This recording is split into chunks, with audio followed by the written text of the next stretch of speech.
Hello everyone, আজ শুক্রবার সকাল সকাল এক কারি ফিল্টার দিয়ে ব্লগটা শুরু করলাম।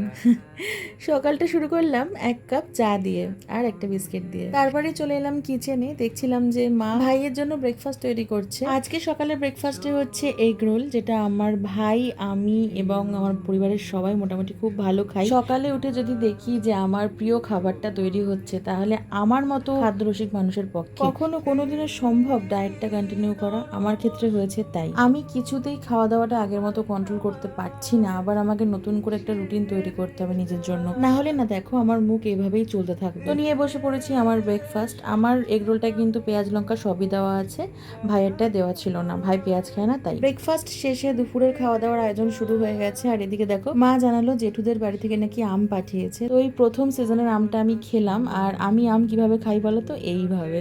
তোমরা কে কে খাও এইভাবে অবশ্যই কমেন্ট করে জানিও। তো এদিকে দুপুরবেলা লাঞ্চের সময় চলে এসছে। আর আজকে রান্না হয়েছে ভাত, ডাল, রসুন আর শুকনো লঙ্কা দিয়ে আলু চোখা, আর হচ্ছে পটল ভাজা। জ্যৈষ্ঠ মাস পড়ে গেছে আর এরকম আম কাঁঠাল পাকার মতো গরম পড়ে গেছে। মা তো একদমই মাছের তরকারি ফরকারি খেতে চাইছে না, সেই জন্যই আমরা ঠিক করি সবাই মিলে যে আজকে একদম সিম্পল খাবো। মাছের তরকারি হলে কেউ খেতেই চাইছে না সহজে, মানে 2-3 দিন ধরে ফ্রিজেই রাখা থাকছে, আর 2-3 দিনের খাবার তো খাওয়া উচিত নয় এরকম ভাবে। তো যাই হোক, আজকে এইভাবেই লাঞ্চটা সারলাম। তোমরা আমার ব্লগগুলোতে ভীষণ পরিমাণে ভালোবাসা দিচ্ছ, তো এইভাবেই ভালোবাসা দিতে থাকো। তাহলে চলো আজ আসি, অন্য একটা ভিডিও নিয়ে আসছি আবার।